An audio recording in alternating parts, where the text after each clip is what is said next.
오늘 우리가 읽을 바빙크의 책, 존 볼트가 요약한 개혁파교 요약책, 이번에는 5장입니다.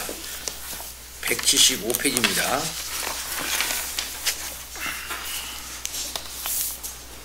그동안 한 공부가 이제 교약 서론의 공부입니다.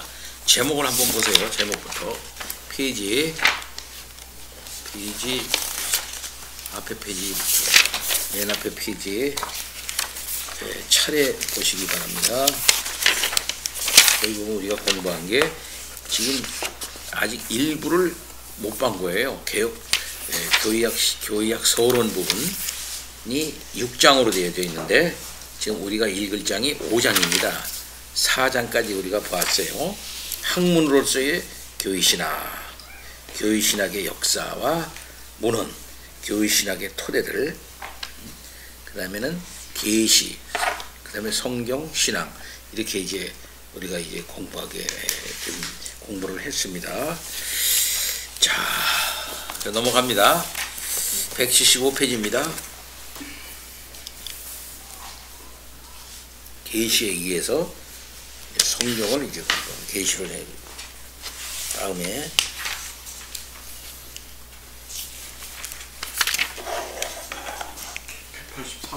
175페이지 아니에요? 184? 175페이지 같은데? 김 집사님이 읽은 것 같은데? 맞죠? 175페이지. 네. 네. 2017년 1월 29일 날에. 예.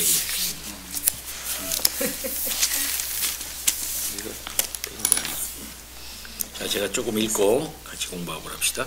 제5장 성경, 하나님이 자기 백성에게 주신 영감된 말씀. 이번 장에서 우리가 성경이 자신에 대해 증언하는 내용, 성경이 자신에 대해서 증언한 거라요.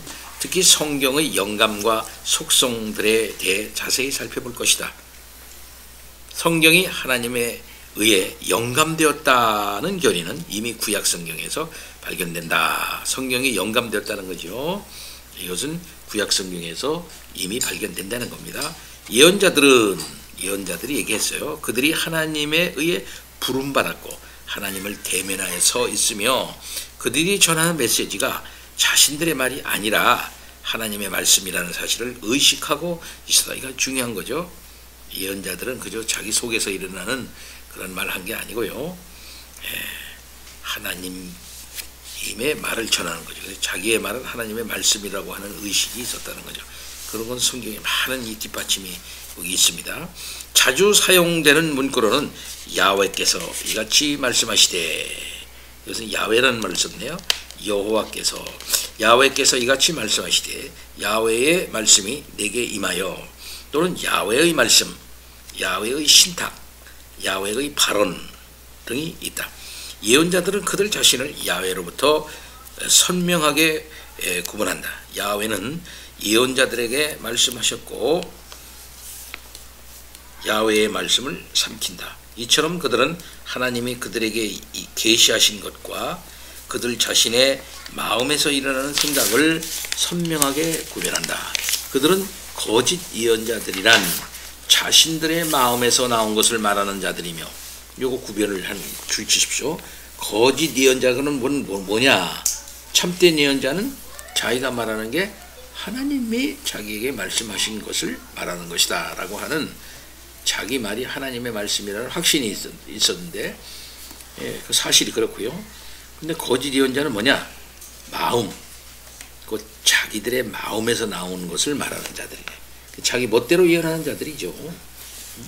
하나님으로부터 보내심을 받은 자들이 아니라고 고발했다. 기록된 예언적 말씀의 경우도 마찬가지이다. 하나님의 명령에 의해 기록되었다고 밝히는 텍스트는 수적으로 많지 않으며 구약 성경 가운데 지극히 일부에 국한된다. 기록된 예언은 계시 역사에서 늦은 시기에 해당됨에도 불구하고 필수 불가결한 단계로서 신적으로 영감된 예언의 말씀을 미래 세대에게 전하기 위한 방법이다. 하나님의 말씀이 예언자들에게 계시된 것은 그들 자신을 위해서가 아니라 하나님의 백성을 위해서였다. 예언자들이 자신들의 예언을 기록하기 시작한 것은 그들의 말을 직접 들을 수 없는 자들에게도 그것을 전달하고자 했기 때문이다. 그러니까는 먼저 기록하기 전에 뭐가 있을까요? 재영이. 오랄이 있어. 오랄. 말로 하는 게 있겠죠. 그 다음에 말로 한 것을 후세에 계속 전달해 주기 위해서 뭐를 해? write. 쓴단 말이야. 그지? 그러니까는 말한 것을 쓰는 거야. 그렇죠? 말한 것을 쓴대. 근데 보통 예언자는 우리 두 가지로 분석한다, 분류한다 그랬죠. 예언자는 두 가지예요. 뭡니까? 구두로 말만 한 예언자, 그죠? 말만 한 예언자. 그 다음에 말만 한 기록한 글을 기록한 예언자. 근데 보통 여기서 우리가 예언자라는 말을 쓰는데 우리는 선지자라는 말을 더 좋아합니다. 선지자라는 말을 많이 써요. 근데 지금 이 책이 지금 어디서 나왔어요? 쇠물결 출판사에서 나왔죠? 쇠물결 출판사에서는 예언자라는 말, 선지자라는 말보다 예언자라는 말을 씁니다. 이게 번역상의 문제예요. 똑같은 말, 프라펫이라는 말이 있거든. 프라펫. 근데 프라펫인데 이 프라펫은 우리는 보통 선지자라고 번역을 해. 근데 자유주의자들은 뭘로 번역하냐면 이걸 예언자라 번역을 해요. 이거는 선지자라는 말을 사용하는 게 더 좋다 이렇게 생각을 합니다. 하여튼 그러니까 글을 쓴 예언자, 글을 안 쓴 예언자 이렇게 둘로 나눌 수가 있어요. 그리고 글을 쓴 예언자 중에 또 둘로 나누지. 글을 많이 쓴 선지자, 글을 적게 쓴 선지자. 그래서 글을 적게 쓴 선지자를 소선지자, 또 글을 많이 쓴 선지자를 대선지자 이렇게 나누지요. 그러면은 글을 많이 쓴 사람이 많이 예언을 해서 그런 것일까? 많이 쓴 것뿐이야. 그냥 많이 쓴 것뿐이야. 그죠? 글을 많이 안 썼다 그래서 많이 그 말씀을 안 한 건 아니죠. 글을 안 쓰고 말만 한 선지자 좀 많죠. 오랄, 말로만 한 그런 오랄 프로페트 많이 한 사람들 많죠. 대표적인 선지자 누구야? 굉장히 유명한데도 불구하고 그 사람이 쓴 책이 없어. 엘리야 대단하잖아요. 근데 글이 없어. 엘리사, 그렇죠? 글이 없어요. 그렇죠?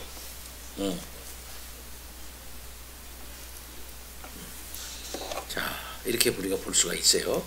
글을 많이 썼다고 해가지고 대단한 선지자다 이렇게 보기는 어려운 거예요.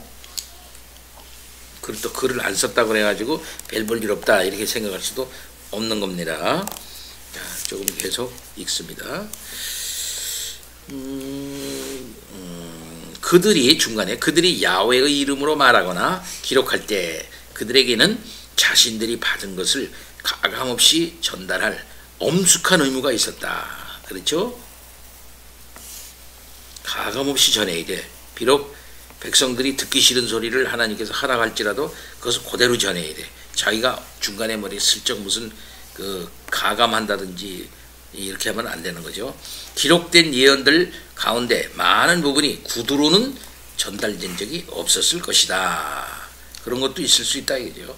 기록된 예언의 대다수는 의도적인 서술로서의 신중함과 문학적 기교를 보여준다. 이미 기록된 것을 가지고 얘기하는 거예요. 이거는 구속사적 관점에서 볼 때 하나님의 말씀이 문자로 기록되었다는 것은 이후로 야훼를 섬기라는 명령이 말과 이성적 설득을 통해 받아들여지게 될 것임을 시사한다. 뭐가 기록되었다는 그 기록물이 말이죠. 문자로 기록된 그 결과물이 말이죠. 그것이 이성적 설득을 통해 받아들여지게 될 것을 시사한다. 기록된 예언의 말씀은 주님이 구두로 하신 말씀과 동일한 권위를 갖는 것으로 받아들여져야 했다. 그렇죠? 기록된 예언의 말씀, 그것은 주님이 구두로 하신 말씀과 동일한 권위를 갖는다. 이게요. 조금 더 읽고 넘기겠습니다. 비평자들의 주장과는 달리 구약 성경의 예언자들은 윤리적 유일신 사상을 창안하지 않았다. 자기네들이 예언자들이 무슨 하나님의 저기를 창안하지 않았다는 거예요. 유일신 사상을. 예언은 토라를 전제한다. 그 토라가 뭡니까? 율법을 말하는 거예요. 율법. 그러니까 보통 보면 율법이 있고 그 다음에 그 율법의 뜻이 무엇이다. 율법을 이제 온전히 실행하라 이렇게 말하고 율법이 실행이 되지 않았을 때 이런 벌이 있고 그 실행을 잘했을 때 이런 복이 있다. 이런 걸 말하는 게 토라 예언이란 말입니다. 보통. 그러니까는 예언은 토라를 전제한다 이렇게 볼 수가 있어요. 비록 그것이 단순하게 토라에서 추론된 것은 아닐지라도 말이다. 예언은 언약을 갱신하는 새로운 계시다. 주치세요. 예언은 언약을 갱신하는 새로운 계시다. 예언은 어떤 면에서는 그 전의 것을 기반으로 하지만 또 앞의 것을 전망하고 얘기하는 경우가 있어요. 그러니까 지금의 현 상황을 갖다가 하나님이 주신 율법으로 판단을 합니다. 너희들은 이런 죄를 졌다. 그리고 이런 심판을 너희들은 받는다. 그러나 하나님은 여기에서 머물지 아니하시고 새로운 미래를 하나님께서 여셔 나갈 것이다. 하나님은 이렇게 하셔서 하나님이 원하시는 역사를 하나님의 뜻과 능력으로 이룰 것이다 하고 그날을 바라보게 한단 말이죠. 예언자들의 항상 특징이에요. 미래적 전망을 이제 내놔. 항상 특별 그 얘기가 이사야서 같은데 특별히 이게 나타나지 않습니까? 예언은 하나님이 이스라엘과 맺으신 언약, 이스라엘에 대한 새로운 은혜로운 선택을 전제한다. 토라는 이스라엘 민족으로서 존재했던 초기부터 권위를 가졌다. 신에선 언약은 근간을 이루는 것이었으며 구약 성경에서 예언자와 중보자로서 모세의 지위는 독특한 것이었다. 토라 전체가 스스로에 대해 신적 기원을 돌리고 있다. 토라가 하나님으로부터 나온 것이다 이 말씀이죠. 모세를 통해 이스라엘에게 토라를 주신 분은 바로 야훼이시다. 계속해서 20장 읽어주세요. 구약 성경의 역사서들은 사실 예언적 역사이며 구원 역사에 나타난 신적 행위들에 대한 해설서이다. 이 책들은 적어도 근대적인 기준에서 볼 때는 엄밀한 역사 기록으로 의도된 것이 아니다. 구약 역사서의 기록 목적은 언약과 토라에 비추어 이스라엘의 역사를 기술하는 것이다. 이스라엘의 역사는 과거, 현재, 미래에 대한 하나님의 마음과 일하시는 방식을 드러내기 위해 기록된 것이다. 이스라엘의 역사가들과 연대기 저자들은 야훼의 말씀을 예언자적으로 전달하는 자들이었다. 시가서들도 언약의 하나님으로부터 주어진 이전의 객관적 계시를 전제하며 그것을 이스라엘 백성들의 삶이 갖는 종교적이고 윤리적인 측면들에 적용한다. 전도서는 야훼를 경외함에 대해 알지 못하고 그에 대적하는 세상이 얼마나 헛된지를 묘사한다. 욥기는 경건한 사람의 고난과 관련하여 하나님의 공의라는 문제를 집중적으로 다룬다. 잠언은 참된 지혜가 인간 삶의 다양한 측면들에 어떻게 적용되는지를 보여준다. 아가서는 사랑의 친밀성과 힘을 노래한다. 그리고 시편은 하나님의 신실한 백성들의 경험을 거울로 삼아 하나님의 은혜가 갖는 다채로움을 보여준다. 이스라엘의 감미로운 시편 작가인 다윗은 하나님의 영에 붙들려 말했고 하나님의 말씀이 그의 혀에 있었다. 결국 이 글들은 모두 권위를 가진 정경으로 받아들여졌다. 예언서가 있고 역사서가 있고 시가서가 있잖아요. 그다음에 지혜서가 있고 그렇게 하는데 이런 모든 것들이 다 하나님의 영감으로 말미암아 성경으로 받아들여졌다. 이 말씀을 지금 하고 있는 것입니다. 그래서 정경으로의 인정과 수용은 구약 성경의 다양한 글들이 형성되고 알려지는 과정에서 발생한 것이다. 야훼의 율법들이 성소에 보관되었다.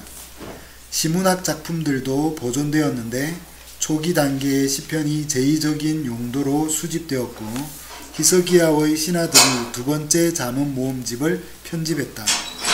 예언서들이 널리 읽혔고 후기 예언자들은 초기 예언자들의 저수를 토대로 삼았다. 70인역은 여러 외경을 포함하지만 이런 외경들 자체가 정경적인 책들의 권위를 증언한다. 70인역이 뭡니까? 70인역? 스웹차진트라고 그러는데 70인역은 뭐죠? 70인역은? 70인역은 구약 성경을 헬라어로 번역한 거예요. 그것이 예수님 오시기 전 한 3세기 전에 특별히 북아프리카에 있었던 유대인들이 디아스포라 유대인이죠. 그 유대인들이 히브리어를 다 잊어버렸단 말이에요. 그러니까 히브리어를 잊어버리니까 젊은이들이 그 히브리어 성경을 읽지를 못하니까 안 되겠거든요. 그러니까 당시에 학자들이 모여가지고 구약 성경을 헬라어로 번역을 했어요. 70명의 학자가 했다 그래서 70인역입니다. 번역을 이제 했어요. 근데 아주 끝내주게 번역을 잘 했어요. 유대인들이 한 거니까 어떻게든지 하나님의 뜻을 온전히 담기 위해서 아주 굉장히 노력을 많이 했겠죠. 번역하는 걸 그렇게 좋아하지 않았던 사람들인데, 그지?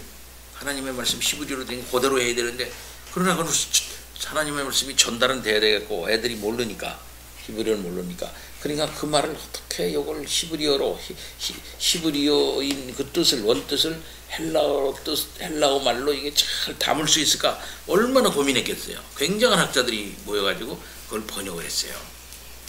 그래서 70인역이 구약 성경의 이해에 굉장히 도움을 주는 그런 책입니다. 네, 계속. 필로는 정경적인 책들만 인용한다. 에스라 사서는 구약 성경을 24권으로 구분하는 전통을 알고 있었다. 지금 여기서 보면 마카베오서 1, 2서, 지혜서, 바룩서, 토비서, 집회서 이런 것들이 지금 외경들이거든요. 정경에는 포함이 안 되는 것들이에요. 근데 요걸 뭡니까? 여러분 캐토릭 성경 보셨어요? 캐토릭. 제가 한번 갖고 와볼게요. 거기 보면 이런 책들이 다 성경으로 들어와 있어요. 공동 번역 아니에요?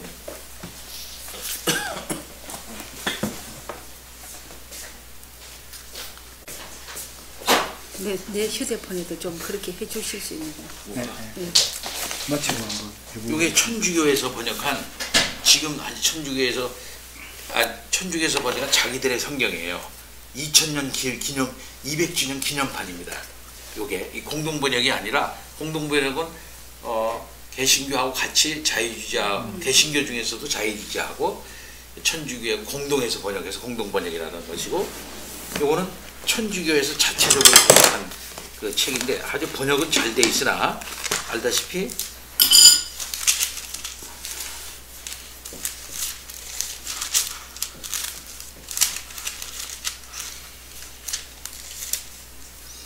토비서, 토비서, 유디서, 무슨 에스테르, 마카베오, 상하 이런 것들이죠. 집회서 이런 것들이 다 들어가 있어 지금 외경이. 근데 우리는 그 외경이 저기로 받아들이지 않죠. 우리는요. 외경을 성경으로 보지 않습니다. 요건 이제 예루살렘 성경이라 그래서 요거는 캐토릭에서 가장 권위 있게 캐토릭판도 여러 판이 있어 번역이. 그러나 캐토릭에서 가장 권위 있다고 자기가 해놓은 판이고 우리 개신교 학자들도 이 예루살렘 성경을 굉장히 중요하게 생각을 해요. 번역이 잘 돼 있기 때문에. 근데 여기서도 다 그게 들어 있어요. 예루살렘 성경. 요게 이제 셉처진투입니다. 셉처진투 아주 그 판이 굉장히 권위 있는 판이야. 이 판은. 셉처진투예요.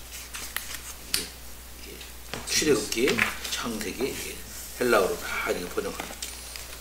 이 판은 굉장히 좋은 판인데 귀한 판이에요.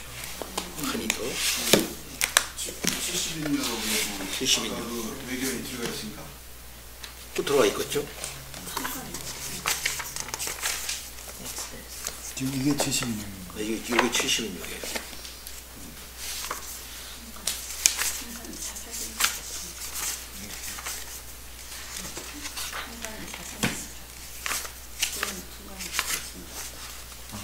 저지스.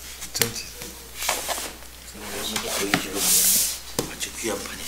그러면 그래가지고 우리들은 이제 그걸 외경이기 때문에 그 정경 과정에서 빠졌다고 보고 그걸 정경으로 보지를 않죠. 뭐 성경으로 보지를 않는다 이 말이에요. 우리는. 그 아까 그런 구약에 있는 것들이 정경에서 제외된 것이 그 신약 이후에 정경화 과정 그 시기에 빠진 거네. 근데 이제 우리가 알다시피 종교개혁 당시에도 들어가 있을 거 아닙니까? 근데 보면 지난번에 우리가 얘기한 무슨 판이 제네바 성경에도 이게 들어가 있어요. 제네바 성경에도요. 그 종교개혁 당시에 제네바 성경 그 이후에 빠지는 거는. 그럼 정경화 과정에서 빠진 게 아니에요, 외경이?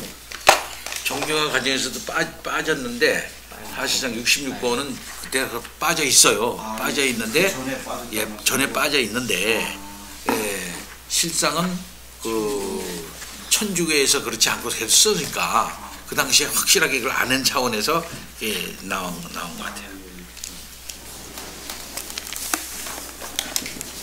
요즘 들어서 이제 쉐프치진티에 대한 이 연구가 활발하게 이루어지고 있어요. 자, 넘어갑니다. 에스라 사서는 구약 성경을 24권으로 구분하는 전통을 알고 있었다. 요세푸스는 구약을 세 부분으로 나누고 22권의 책을 소개한다. 그러나 대부분의 학자들은 필론과 요세푸스의 구약 성경이 오늘날 우리가 가진 것과 동일하다는 견해를 피력한다. 예수와 사도들에게 구약 성경은 신적 권위를 가진 것이었다. 이러한 사실은 그들이 구약 성경을 권위 있는 책으로 언급하는 방식이나 명시적 가르침에 반영되어 있다. 심지어 우리 주님은 직접적으로 하나님 또는 성령이 성경의 원저자라고 말씀하시는데 히브리서 기자도 동일한 주장을 펼친다. 구약 성경은 신약 성경의 대개 70인역의 그리스어 번역으로 자주 인용되었을 뿐만 아니라 권위 있는 것으로 항상 인정되었다. 거듭해서 예수와 사도들은 구약 성경에 호소함으로써 자신들의 행동을 정당화하거나 자신들의 가르침을 입증한다. 그들이 보기에 성경이 가진 신적 권위는 너무도 포괄적이어서 단어 하나, 심지어 점 하나까지도 구속력을 가지고 있었다. 이러한 권위는 신약 성경 저자들이 구약 성경을 인용하는 서로 다른 갖가지 다양한 방식이나 그들이 구약 성경의 본문에서 발견하는 일반적이지 않은 의미에도 불구하고 도전받지 않는다. 예수와 사도들의 경우에 구약 성경에 대한 이런 주해는 단어나 문장이 본래 저자들이 짐작하거나 표현한 것보다 훨씬 더 깊은 의미와 훨씬 광범위한 의도를 가질 수 있다는 이해를 전제한다. 근데 어떤 경우에는 이제 이런 면이 있어요. 그러니까 신약 성경에서 구약 성경을 인용하는 방식이 때로는 구약 성경 자체 내에 본문에 컨텍스트가 있을 거 아니겠어요. 그렇지 않아요? 그거를 무시하고 신약 성경에서 그냥 바로 갖다가 쓰는 경우가 있어요. 또는 아주 그보다도 더 변형적으로 갖다가 쓰는 경우가 있고. 그러니까 신약 성경에서 구약 성경을 인용해 가지고 갖다가 쓰는 방식은 굉장히 어떤 면에서는 아니 어떻게 이것이 이런 말을 갖다가 쓸 수가 있지 도대체 이해가 안 되네 할 정도로 아주 굉장히 자유롭게 갖다가 쓰는 경우가 많아. 심지어 예수님까지도. 사도들은 더하고 사도는 그렇고요. 과연 그래서 깜짝깜짝 놀랄 때가 있단 말이지. 아니 이게 그 말인가 할 정도로 근데 그 방식을 존중해야 한다 이거야. 그 방식을. 응? 그 방식을. 그래서 아주 때로는 이제 복잡하게 구약성경에서 신약성경을 빼고 말이죠. 구약성경 안에서 본 그 의미로 본다 같으면 이게 아닌 것 같은데, 예수님과 사도들은 그걸 갖다 싹 갖다가 예수님 같으면 자기에게 팍 갖다 적용시킨다든지, 사도들도 그걸 갖다 예수님에게 팍 이렇게 적용시킨다든지 하는 면이 있다 이 말이에요. 그럴 때 그 해석학이 있을 거 아니야. 그렇게 해석하는 해석학, 그것이 존중돼야 된다 이게야. 존중돼야 된다 이게야. 그럴 때는 여러 가지의 그 신학적 견해가 깔려요. 모형론 같은 거, 모형론 같은 거 이런 것이 다 깔린다든지, 뭐 언약의 성취론이 깔린다든지, 뭐 여러 가지 그런 것이 깔린 채 그렇게 쓰고 있다 하는 것을 우리가 볼 수가 있는데, 그건 아주 굉장히 다양하다. 그래서 여기 있는 것처럼 훨씬 더 깊은 의미와 훨씬 광범위한 의도를 가질 수 있다는 이해를 전제한다. 결국 신약성경은 구약성경을 사용하는 방식을 통해서도 성령의 능력으로 그리스도를 증언하고자 한다. 계속해서 교회들로 하여금 이 글들 신약성경을 정경으로 받아들이게 한 것은 바로 이러한 사도적 증언이었다. 성경은 다름 아니라 말씀이신 그리스도에 대한 증언이다. 성경에서 구약성경의 신적 권위를 확증하는 자기 증언의 역할을 하는 두 개의 핵심 구절이 있는데, 우리가 외워둡시다. 디모데후서 기억해둡시다. 디모데후서 3장 16절, 또 베드로후서 1장 19절, 21절. 이것은 한번 성경 찾아봐야 돼요. 다 알지만은. 자, 한번 디모데후서 3장 16절 찾아봅니다. 디모데후서 3장 16절.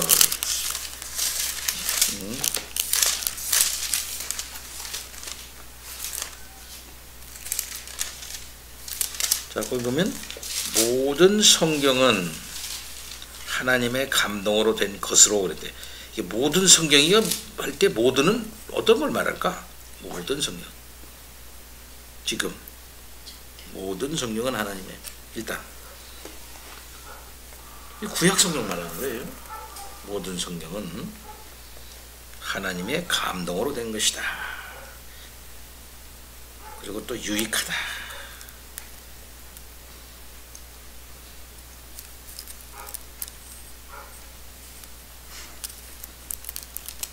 중요하죠. 모든 성경은 하나님의 감동으로 된 것으로 유익하다. 뭐가 유익하냐? 교훈, 책망, 바르게 함, 의, 교육하기에 유익하다 말이죠. 그 다음에 우리가 디모데후서 1장 19절 영감론에 대해서 나중에 배웁니다. 베드로후서예요. 베드로후서 1장 19절.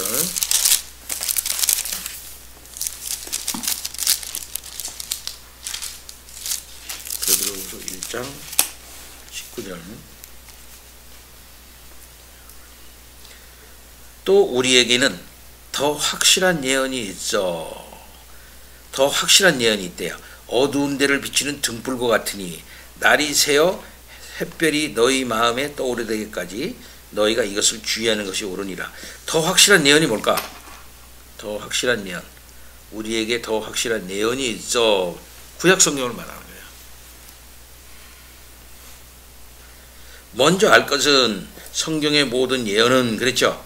성경의 모든 예언은, 그럴 때 성경의 모든 예언이라고 할 때 이 예언은 뭘 말해? 구약 성경의 모든 예언들은 사사로이 풀 것이 아니니 예언은 언제든지 사람의 뜻으로 낸 것이 아니요 오직 성령의 감동하심을 받은 사람들이 하나님께 받아 말한 것임이니라. 예, 곧 구약 성경의 신적 기원을 얘기하고 있는 것입니다. 이건 사도가 확신을 하고 그렇게 얘기를 하고 있는 거예요. 예, 집사님 계속 읽으세요. 전자의 경우에 하나님의 감동으로 된 모든 성경 또한 유익하다 라는 번역은 오펠리모스 뒤에 에스틴이라는 수로가 요구된다는 사실 때문에 어려움이 있다. 모든 성경은 전반적으로 하나님의 감동으로 된 것이고 유익하다. 라는 번역은 명백하게 배제되어야 한다. 따라서 우리는 두 가지 번역 중에 선택을 해야 한다. 즉 거룩한 글들에 담긴 성경 전체 또는 모든 성경은 하나님의 감동으로 된 것이다. 내용적으로 여기에는 아무런 차이가 없다. 성경의 메시지가 신적 기원을 갖는다는 성경의 자기 정언은 성부를 알리고 그분의 일을 성취하기 위해 이 땅에 오신 분과 불가분의 관계에 있다.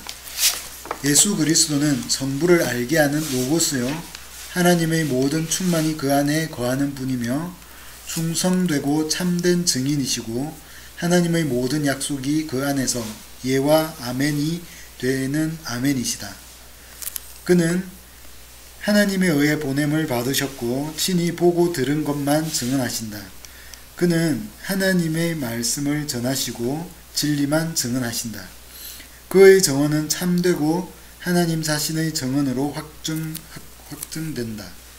성경의 신적 권위에 대한 가르침은 예수가 선포하신 하나님의 말씀에서 중요한 요소이며 따라서 만일 이 점에서 그가 실수하신 것이라면 그는 종교적인 삶과 가장 밀접하게 관련된 문제에서 잘못을 범하신 것이고 결과적으로 그분은 더 이상 최고의 예언자로 인정받으실 수 없을 것이다. 우리가 예수를 선생으로서 진지하게 받아들인다면 우리는 성경에 대한 그의 가르침을 거부할 수 없다. 그러나 예수는 아무것도 글로 남기지 않으시고 우리 곁을 떠나가셨다. 예수는 자신의 참된 정언이 인류에게 오염되지 않은 채로 순수하게 전달되도록 하시기 위해 사도들을 선택하셨는데 이들은 성부가 예수에게 특별히 주신 자들이고 예수 자신이 친히 선택하신 자들로서 장래 임무를 위해 여러모로 준비시키시고 구비시키신 자들이었다. 사도들은 예수의 말씀과 행위를 귀로 듣고 눈으로 본 증인들로서 그 정언을 이스라엘과 온 세상에 전하도록 부름받았다. 그들이 이 임무를 충실하게 수행할 수 있도록 진리의 영이신 성령이 주어졌다. 성령은 이 제자들이 자신들의 성품과 은사, 기억과 판단을 동원하여 그분을 섬기도록 이끄시는데 주어진 계시의 내용상으로 새로운 것은 아무것도 더하지 않으신다. 성령은 모든 것을 그리스도에게서 받으시고 오직 그 범위 내에서만 사도들에게 감동하셔서 모든 것을 기억나게 하시고 결과적으로 예수의 증언이 성부를 영화롭게 하신 것처럼 또한 예수를 영화롭게 하신다. 예, 구약의 예언이 예수님과 사도에 의해서 그 권위가 이제 인정되었고요. 그럼으로써 구약의 권위가 확증되고 또 하나님께서는 예수님을 통해서 구약의 권위를 구약의 모든 것을 다 실현시키시고 예수님 자신이 로고스이시고 예수님 안에서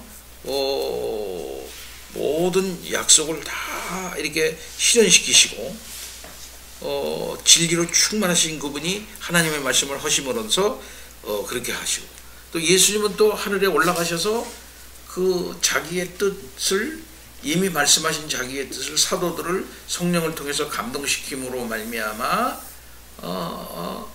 우리 주 예수 그리스도의 말씀과 그 모든 사실들을 또 권위 있게 하시고 이렇게 하셨단 말이에요. 그러니까 구약과 예수님의 말씀 또 사도들의 권위 이것이 다 통한다 이 말이지. 다 이게 이렇게 계속해서 말씀하시죠.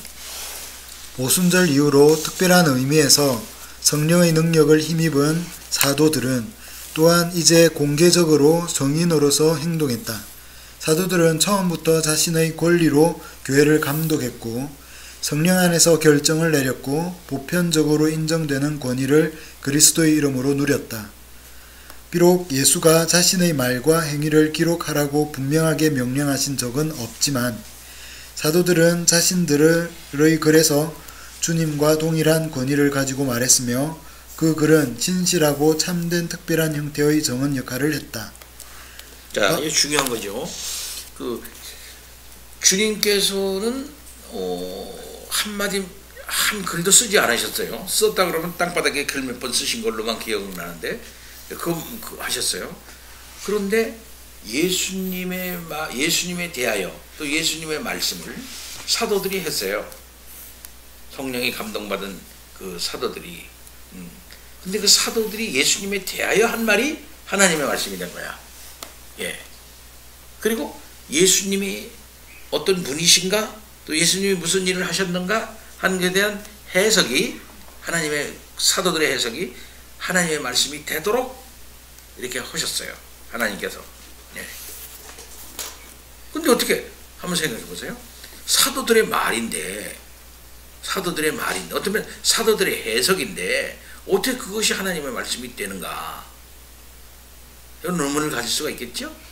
근데 그것은 우리 주님이 하늘에 올라가셔서 사도들을 통해서 계시하신 일이에요. 그 모든 일들이 다. 사도는 그런 면에서 아주 구속 역사 속에서 독특하고, 그 다음에 그 권위가 신적이다 이 말이죠. 그러니까 사도의 권위가 굉장히 중요한 거예요. 그런 면에서 볼 때 사도는 단순한 의미에 있어서의 주의 종이 아니에요. 어떤 면에서는 주님의 말씀을 하는 사람이다 이렇게 말할 수가 있겠어요. 주님의 말씀을 하는 사람. 예. 그래서 목사님은 계속 주님의 말씀이라고 이렇게 말 안 하고 사도의 말씀 이렇게. 그 말이 그 주님의 말씀이에요. 결국 그 뜻이. 그럼 그렇다면 주님의 말씀과 사도의 말씀과 그 말이 무슨 뭐 차등이 있다거나 그렇지 않아요. 성경에 보면 복음서에 그 복음서에서 주님이 하신 말씀은 하나님의 말씀이고, 바울 서신에서 말하는 이 바울의 말은 그보다 조금 차등한 하나님의 말씀이긴 한데 조금 한 70점짜리고 이게 아니란 말이에요. 그러니까 우리 주님이 하늘에 올라가셔서 제자들에게 자기 자신에 대해서나 자기가 한 구속역사적인 일에 대해서나 또 주님이 하신 역사들에 대한 해석이나 이런 거를 사도를 통해서 성령으로 말미암아 하게 하심으로 그것이 하나님의 말씀이 되게 하신 것이다 이 말이에요. 이게 아주 중요한 거예요. 그래서 사도들은 스스로 자기가 한 말을 주의 말이라 그래. 한번 생각해 봅시다. 베드로 에베소서 한번 가봐요. 예를 들어서 우리가 그 에베소서 전에 제가 찾아봤죠. 에베소서 2장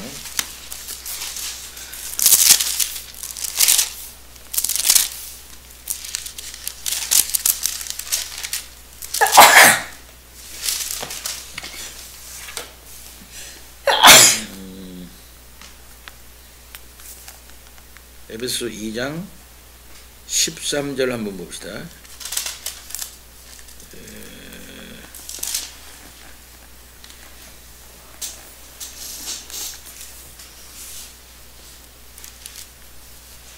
그래 17절. 또 오셔서 그랬어요. 또 오셔서 먼 데 있는 너희에게 평안을 전하시고 가까운 데 있는 자들에게 평안을 전하셨으니 그랬어요. 자, 그럼 한번 생각해보세요. 이거 누구한테 한 얘기예요? 제자들? 누구한테 한 얘기야? 누구에게? 지금 이 편지 누가 썼어요? 바울이 썼죠? 바울이 누구한테 썼어요? 에베소 교회 사람들한테 쓴 거 아니야. 그러면은 예수님이 에베소 교회에 간 일 있나? 또 오셔서 먼 데 있는 너희에게, 그러니까 너희는 누구야? 에베소 아니야. 에베소 사람 아니야. 뭘 정해서 평안을 전하시고 가까운 있는 자들에게 평안을 전하셨으니 하면서 예수님이 한 것처럼 하지. 예수님이 한 거지. 문장 보면은 전하셨으니 그랬으니까. 그럼 또 오셔서 그랬단 말이야. 응? 오신 분이 전하신 거죠. 그러면은 에베소에 언제 우리 주님이 가셨냔 말이야. 가신 일이 없죠. 근데 간 사람은 누구야? 간 사람은 사도가 간 거야. 사도. 자기가 가서 전했어. 자기가 가서 전한 것을 갖다가 주님이 오셔서 전하는 것으로 동일시하고 있는 거예요. 그러면 사도 자신도 사도의 자의식으로 말해볼 때 자기가 가서 하나님의 말씀을 전했어. 근데 그것은 곧 주님이 오셔서 전한 것으로 똑같이 동일시해서 말하고 있다. 이게 신학적으로. 네? 그 사도는 그런 의식을 갖고 있어요. 자기가 전한 말이 곧 주님의 말이야. 네? 자기가 간 게 주님이 간 거야. 이렇게 지금 말하고 있는 거예요. 지금 굉장히 중요한 신학적인 견해입니다. 그 다음에 데살로니가 한번 봐봐.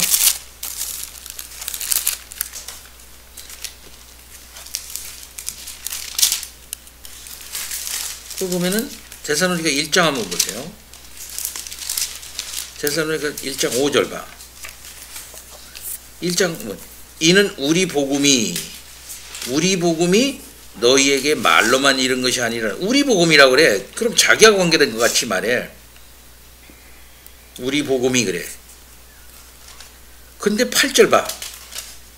주의 말씀이 너희에게로부터 그래. 주의 말씀이 너희에게로부터. 그러니까 자기의 복음과 주님의 복음을 동일시하고 있어. 우리 복음 그래 놓고서 2장에는 2절에 하나님의 복음을 너희에게 전하였다 그래.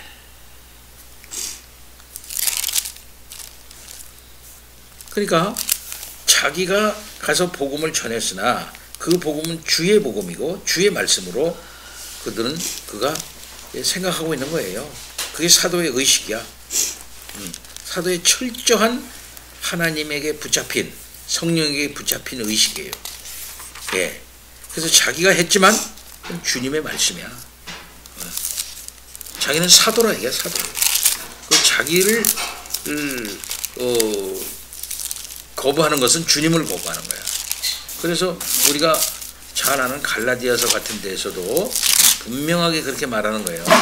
자기는 사람에게 난 게 아니래. 1장 2절에 사람으로 말미암은 것도 아니래. 자기는 오직 예수 그리스도로와 그의 죽은 자 가운데 살리신 하나님 아버지로 말미암아 사도됐대. 자기는. 네. 그래서 내가 전한 복음 이것을 따르는 것이 이 정상이고 자기 외에 다른 이가 전한 복음을 따르는 것을 이상히 여기고 그것은 아주 심각한 사건으로 얘기하는 거예요. 그래서 11절에 내가 전한 복음이래. 내가 전한 복음.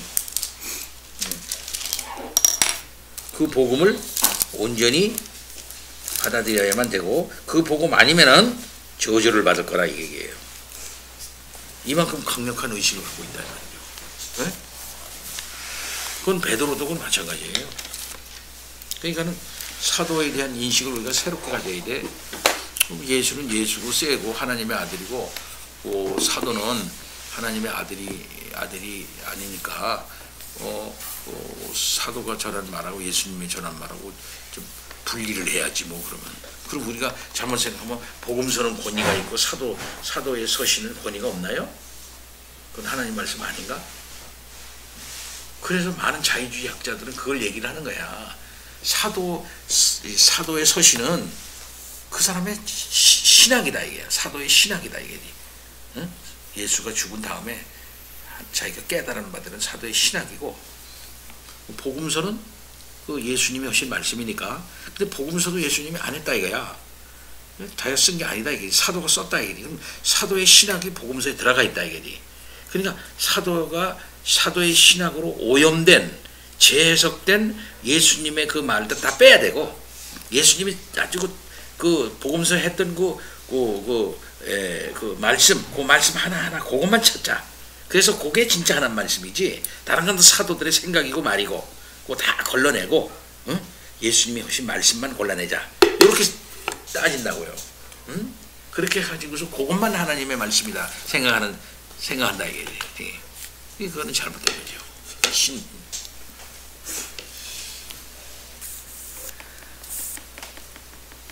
구약 성경이 이 하나님께서 감동하셔서 성령에 감동하셔서 하신 신적 기운을 가진 말씀이고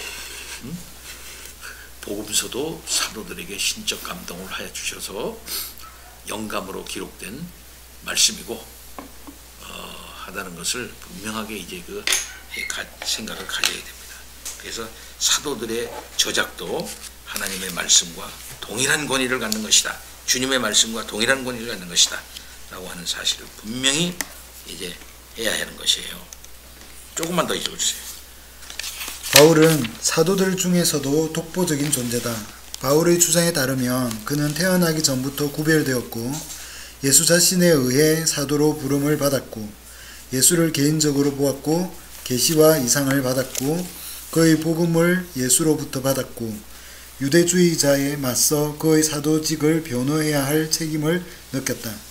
따라서 그는 자신이 선포한 복음 외에는 다른 복음이 없고 자신이 신뢰할 만하며 자신이 하나님의 영을 받았고 그리스도가 자신을 통해서 말씀하셨으며 자신이 전한 것은 표현과 단어 그리고 말과 글까지도 모두 하나님의 말씀이라고 확신했다. 다른 사도들과 마찬가지로 바울도 완전한 사도적 권세를 거듭 행사했으며 구속력 있는 명령을 내렸다. 때때로 바울이 교회의 판단에 호소하기도 했지만 그것은 승인이 아니라 지지를 위해서였다. 이거 중요한 거예요.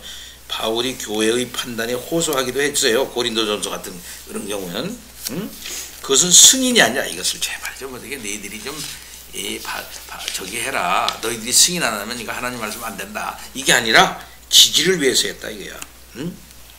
중요한 겁니다. 그들을 설득하고 그렇게 하려고 하는 것이었어요.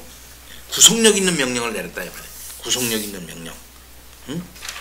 구속력 있는 명령을 사도가 자기가 사람인데 어떻게 구속력 있는 명령을 내려?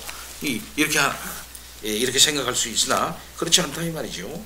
성경 한번 찾아봅니다. 그런 경우는 많죠.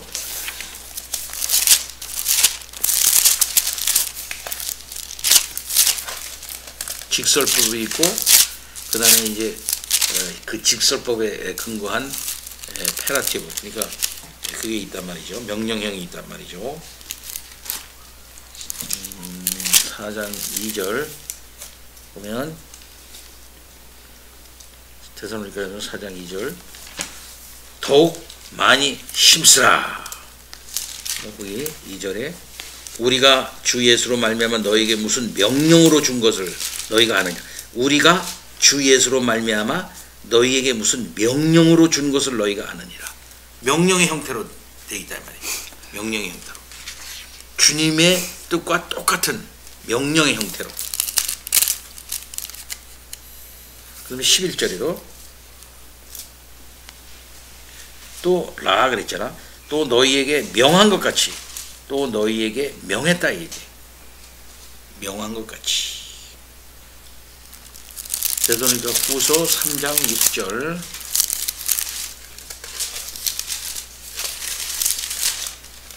형제들아 우리 주 예수 그리스도의 이름으로 너희를 명하노니 그랬어요. 너희를 명하노니.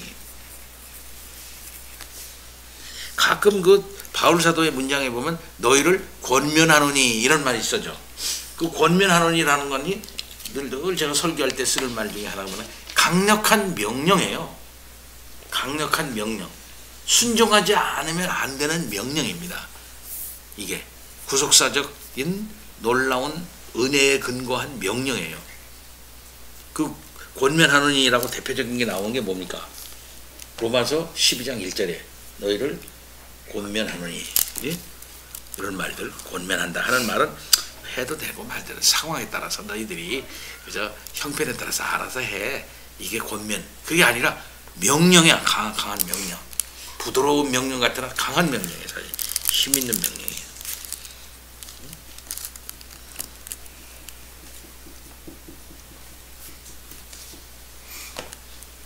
명 6절 14절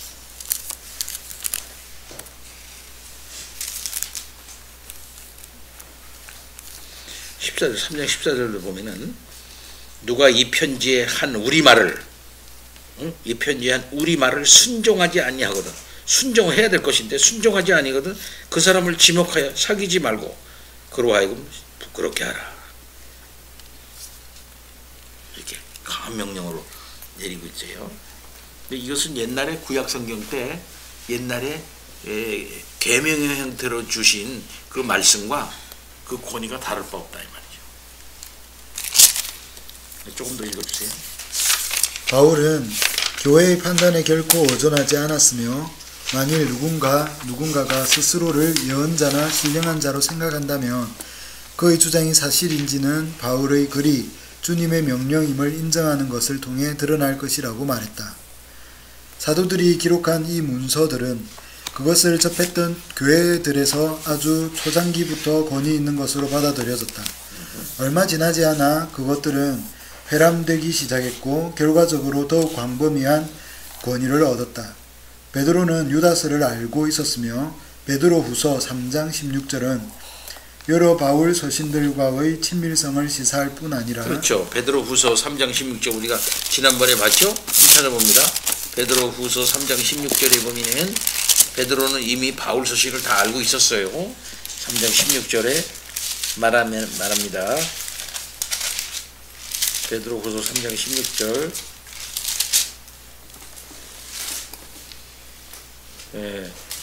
또 모든 편지에도 이런 일에 관하여 말하였으되 그 중에 알기 어려운 것이 더러 있으니 무식한 자들과 굳세지 못한 자들이 다른 성경과 같이 그것도 억지로 풀다가 스스로 멸망하였느니라 이르느니라. 이때 말하는 그 저기는 누구야? 누구의 글을 말하는 거예요? 바울의 글을 말하는 거예요. 이때는 계속해서 시간이 흐르면서 신약 성경의 번역본들이 등장하기 시작했는데 그것은 교회에서의 강독을 위한 것이었다. 벌써 2세기 초반에 이러한 번역본들이 존재했음이 확실하다. 아테나고라스, 테오필루스, 이레나이우스, 테르툴리아누스 등이 이미 그러한 번역들을 교의적으로 사용했다. 페시타와 무라토리 정경 목록은 대부분의 신약 성경 문서들이 2세기 후반에 정경으로서의 권위를 갖고 구약 성경의 책들과 동등한 지위를 누렸음을 확증해 준다. 몇몇 책들 야고보서, 유다서, 베드로후서, 요한 2서와 3서에 대해서는 계속해서 이견이 있었지만 3세기에는 이처럼 논쟁의 여지가 있는 글들에 대한 반대도 점차 줄어들었다. 라오디케아, 히포레기우스, 카르타고의 공의회들은 그것들을 포함시킴으로써 정경을 완성했다. 예, 여기 보면 정경화 과정이야. 일종의 정경화 과정.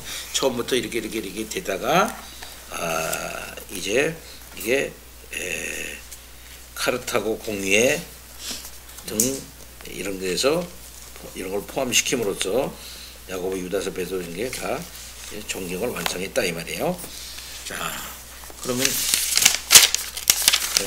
우리 원집사님 거기서 좀 읽어주세요. 이러한 교회의 결정들은 이 문서들과 관련하여 교회 안에 오랫동안 지속되어 왔던 관례들을 단지 체계화하고 공식화한 것으로 간주되어야 한다. 교회는 정경을 창조한 것이 아니라 단지 승인하고 수용했을 뿐이다. 정경은 어떤 이들이 말하는 것처럼 인간의 단일한 행위에 의해 만들어진 것이 아니라 정신과 역사를 주관하시는 하나님에 의해 서서히 만들어진 것이다. 교회에서 그것을 승인한 것이 아니라 하나님의 역사에 의하여서 정경이 된 거지. 교회가 이건 하나님의 말씀으로 하자 말자 이렇게 한 게 아니라는 거예요. 계속 신약의 정경이 2세기 후반에 공식적으로 확립되기 훨씬 오래전에 이미 신약 성경의 글들은 사도들의 권위와 교회에서의 공적인 낭독을 통해 보편적인 권위를 인정받았다. 교회로 하여금 구약 성경과 신약 성경 저작들의 정경성을 인정하도록 이끈 지도 원리가 무엇인지 분명하게 지적할 수는 없다. 사도적 기원이 결정적인 요인일 수는 없는데 왜냐하면 마가복음, 누가복음, 히브리서도 정경에 포함되었기 때문이다. 또한 정경성을 인정하는 근거가 마가복음은 누가 썼어요? 사도가 아닌 누가 썼어요? 마가 요한이 쓴 거야. 요한 마가가. 요한 마가는 누굽니까? 베드로의 제자예요. 누가복음 누가 썼어요? 의사. 누가가 썼지. 누가는 뭡니까? 사도가 아니잖아. 그죠? 바울과 함께한 당시 초대교회 역사가였어요. 역사가. 그래서 누가복음은 아니 누가는 뭐 썼죠? 누가복음 또 제2 누가복음이라고 일컬어지는 사도행전을 썼어요. 그러니까 초대교회의 역사가야 그 구속 역사가라고 해서 굉장히 중요한 인물입니다. 의사는 뭐 의사라고 하는 거 알려졌지만 의사긴 의사지만 뭐 그렇게 뭐 그게보다는 제일 중요한 건 초대교회의 구속 역사가다. 그래서 누가복음과 사도행전은 한 책으로 보는 거예요. 다 그렇게 봅니다. 누가복음 1, 누가복음 2 이렇게 보는 거예요. 사도행전을. 히브리서도 사실 누가 썼는지 모르죠 아직. 그러나 전통적으로 보면 초대교회에서부터 누구라고 그렇게 보고 있습니까? 바울 사도 아니면 누가 이렇게 썼겠나? 이렇게 쓰는 거예요. 그러면 바울 사도 아니면은 아니고 누가 히브리서를 썼다면 쓴 사람은 그 저작을 쓴 인물이 알려지지 않았겠나 이게. 그죠?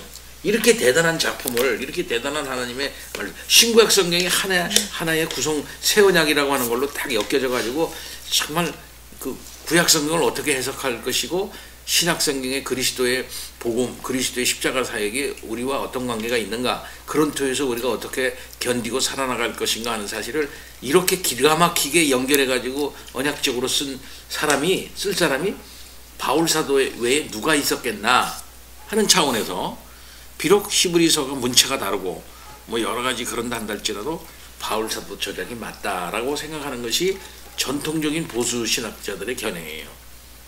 그러나 그 안에 바울 사도 저작이라고 하는 뚜렷한 근거가 없단 말이에요. 그러니까 지금도 헤매고 있지만은 그러나 바울 사도일 거다라고 보는 거죠. 계속. 또한 정경성을 인정하는 근거가 예수 그리스도에 관한 글들로서 복음서가 가지는 배타성에 있다고 말할 수도 없다. 누가복음 1장 1절은 예수 그리스도에 관한 글을 저술하려고 붓을 든 많은 다른 이들이 있었음을 언급하고 있으며, 이거 굉장히 중요한 부분이에요. 누가복음 1장 1절이요. 누가복음 1장 1절. 자, 그럼 한번 봅시다. 우리 중에 이루어진 사실에 대하여. 우리 중에 이루어진 사실이 뭐야? 예수 그리스도에 대한 일이에요. 응? 예수 그리스도의 사건이에요.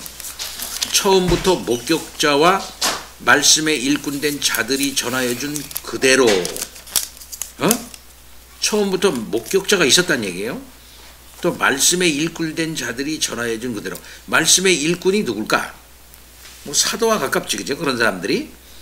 그래서 처음부터 목격자, 말씀의 일꾼, 이 사람들이 뭐 사도 아니면 누구겠냐 이렇게 볼 수 있겠어요. 일꾼된 자들이 전하여준 거, 그들은 전해줬어요. 그대로 내력을 저술하려고 쓴 사람들이 많은지라. 그 자기 외에 곧 예수 그리스도의 사건을 처음부터 쭉 얘기를 쓰려고 시도한 사람들이 한둘이 아니라는 얘기예요. 많다는 얘기예요. 그래서 이 사람도 자기도 이런 모든 것을 살폈겠죠. 그죠? 처음부터 끝까지 아주 자세히 살폈어요. 모든 일을 근원부터 자세히 미루어 살핀 나도. 그랬으니까 뭐 얘기도 듣고 글도 쓴 것도 뭐 쪽쪽쪽아리가 있으면 듣고 뭐 여러 개 해서 이렇게 했을 거 아니야. 심지어 자기 소설 하나 쓸 때도 뭐야 답사해보고 뭐 이런 거 저런 거 살펴보고 뭐 문헌도 살펴보고 이렇게 해가지고서 자료를 가지고 이렇게 배열해보고 이렇게 할 거 아니에요, 그죠? 어떤 사건을 할 때도 르보를 할 때도 그런데 성경 말씀 쓰는데 이렇게 안 했겠냐 이 말이지. 다 했다 이 말이지. 면밀히 조사하고 신중히 살펴보고 그렇게. 그럼 그것만 했나? 여기에 성령이 강력하게 역사한 거죠. 강력하게 성령의 역사에 있어서 오류가 없도록 그렇게 했다. 그러니까 타이프라이터가 아니었죠. 성경 쓴 사람들이 이제부터 성경을 써야 되겠구나.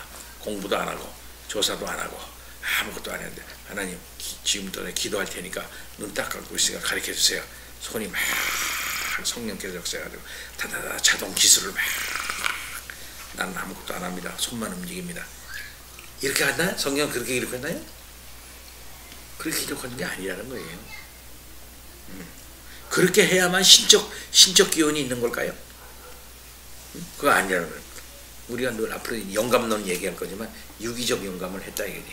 그 사람의 성격, 그 사람의 문체, 그 사람의 여러 가지 인격이라든지 뭐 이런 것들을 다, 그래서 바울 문장 다르고 베드로 문장 다르고 다 다른 거예요. 그러나 기본적인 그 신학의 거기서 말하려고 하는 진리는 통일되는 거죠.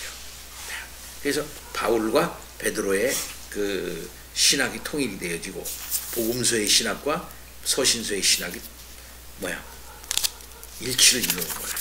신약 전반이 다 똑같이 예수 그리스도와 그의 구원과 그의 말씀의 적용에 일치를 이루는 거고, 또 그리고 구약과 신약이 또 하나의 통일성을 이루게 되는 거죠. 계속해서 읽어주세요. 이레나이우스에 따르면 출처가 의심스럽고 위조된 엄청난 양의 글들이 존재했기 때문이다. 우리가 분명하게 말할 수 있는 것은 이레나이우스는 이레니우스를 말합니다. 우리가 아는 이레나이우스라고 했지만 계속 우리가 분명하게 말할 수 있는 것은 이러한 승인이 즉각적으로 그리고 그 책들 자체를 토대로 이루어졌다는 사실이다. 그것들은 의심이나 저항 없이 거룩하고 신적인 글들로 받아들여졌다. 이것들은 오로지 존재한다는 사실을 근거로 자체적인 권위를 갖는다. 저자들로 하여금 기록하게 하시고 교회로 하여금 그것을 승인하도록 인도하신 이는 바로 주님의 영이었다. 요약해서 말하자면 성경 자체가 스스로를 하나님의 말씀으로 여기고 또한 스스로를 그렇게 알린다. 복음서를 보면 마태, 마가, 누가, 요한 그렇게 있지 않습니까? 그럼 요한복음은 뒤로 미루고, 왜 그러면 신학적이니까 좀 더 마태, 마가, 누가 얘기만 들더라도 공통 부분이 많이 있죠. 마태, 마가, 누가의 안에 공통 부분이 많이 있다 이 말이지. 오늘도 얘기했지만 과연 어떤 책이 가장 먼저 쓴 책인가 할 때 많은 학자들은 마가복음을 가장 먼저 썼다 이렇게 얘기하는 사람이 있고, 전통적인 학자들은 아니다, 마태복음을 제일 먼저 썼다 이렇게. 마태복음 우선설과 마가복음 우선설이 지금 이제 대두되고 있어요. 이렇게. 근데 이제 마가복음 우선설이 더 앞장서 나가고 있어 조금. 그러나 마태, 마가, 누가가 있을 때 그걸 무슨 어떤 자료를 근가로로 해서 쓰지 않았겠나. 근데 지금 밝혀지지는 않았으나 그 마태, 마가, 누가가 그 자료를 많이 인용하지 않았겠나 할 때 그 자료를 상정을 해. 그런 자료를 지금 그런 문서로 남아있진 않아. 그런 학자들이 그런 어떤 자료 없이 그게 됐겠냐 할 때 그 자료를 Q라고 그래. Q다 이야. Q. 그걸 Q문서라고 해. Q문서. 이 Q문서가 있었지 않았겠나. 예? Q문서. 그래서 그 Q문서를 자료로 해가지고 쓰지 않았겠나 해가지고서 그걸 갖다 연구하고 막 그러는데, 실상은 Q문서가 실증적으로 밝혀지지는 않았다 이 말이에요. 실증적으로. 그래서 우리 보수주의 학자들은 Q문서가 실증적으로 밝혀지지는 않았다 이렇게 볼 때 Q문서의 실제성 그것을 거의 믿지를 않아요. 예, 사실상. 그러나 아까 여기가 누가복음에서 얘기했듯이 이런저런 사람들이 쓰는 걸 많이 있었다 그랬잖아. 이런저런 형편에 있었는데 그것이 Q문서라 하기, 권위 있는 Q문서다라고 하기는 좀 이제 뭘 하죠. 계속해서 하나님의 말씀 또는 주님의 말씀이라는 표현은 성경에서 다양한 의미를 갖는다. 흔히 그것은 모든 것을 창조하시고 붙드시는 하나님의 능력을 나타낸다.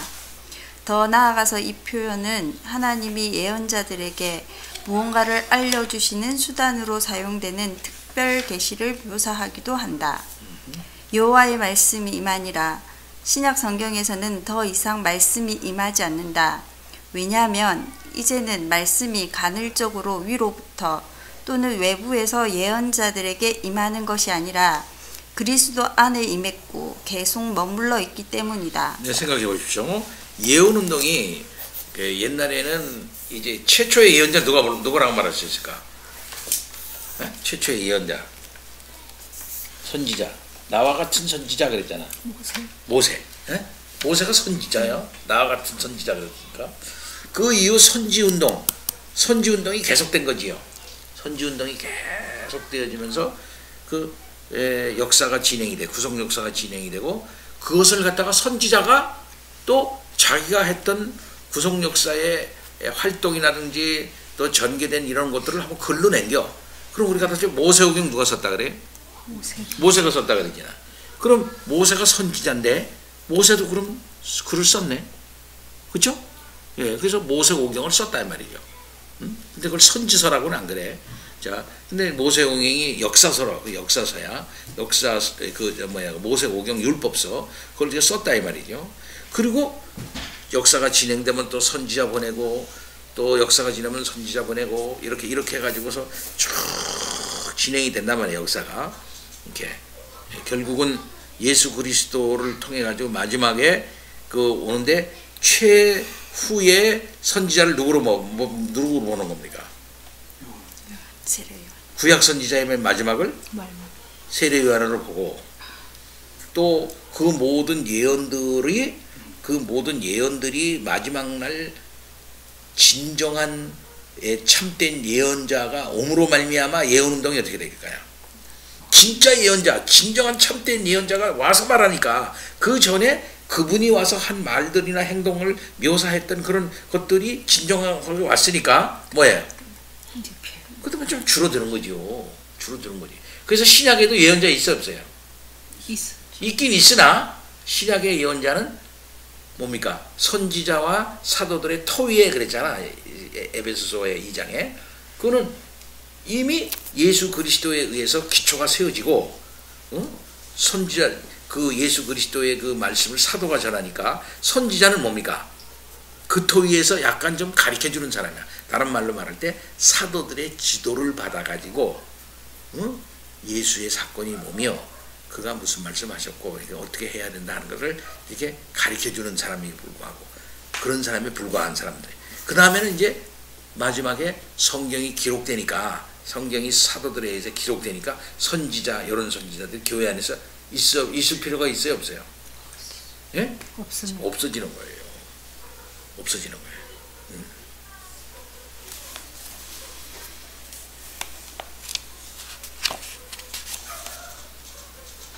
계속 읽어주세요. 또한 하나님의 말씀은 계시의 내용, 이스라엘에게 주어진 규례, 율법, 계명, 율례를 의미한다. 신약 성경에서 그것은 복음, 즉 하나님이 그리스도 안에서 드러내셨고 사도들이 선포한 복음을 지칭한다. 마지막으로 하나님의 말씀이라는 명칭은 그리스도 자신에 대해 사용되었다. 그분은 계시하는 분이신 동시에 계시의 내용이라는, 줄치세요. 계시하시는 분인 동시에 계시의 내용이라는 아주 독특한 의미에서의 로고스시다. 하나님의 모든 계시와 말씀들은 자연과 역사에서, 창조와 재창조에서, 구약 성경과 신약 성경 모두에서 그 근거, 동일성, 중심을 그분 안에 두고 있다. 그분은 태양이시고 각각의 하나님의 말씀들은 그분의 광선이다. 자연에, 이스라엘에, 신약 성경에, 그리고 성경 전체에 담긴 하나님의 말씀은 단 한순간도 그분으로부터 분리되거나 멀어질 수 없다. 하나님의 계시가 존재하는 것은 오직 그분이 로고스시기 때문이다. 그분은 인식의 제1원리신데 일반적인 의미에서는 모든 지식에 대해, 특별한 의미에서는 성육신한 로고스로서 하나님, 종교, 신학에 관한 모든 지식에 대해 그러하시다.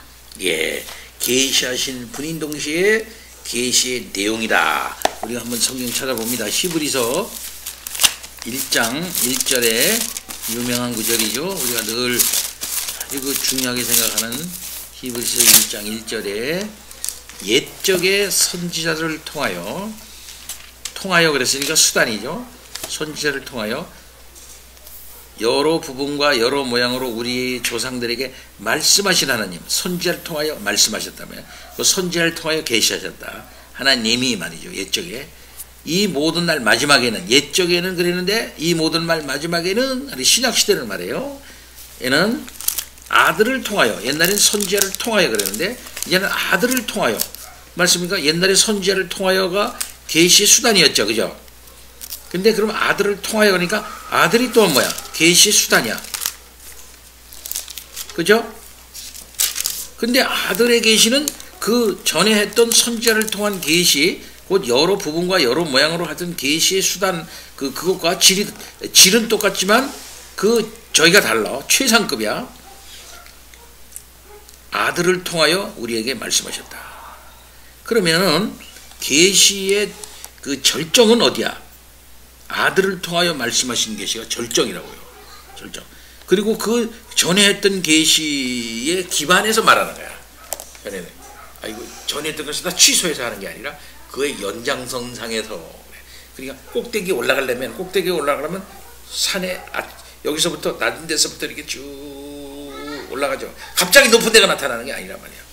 응? 이 높은 데 올라가려면 쭉 올라가서 여기가 절정에 올라간단 말이야.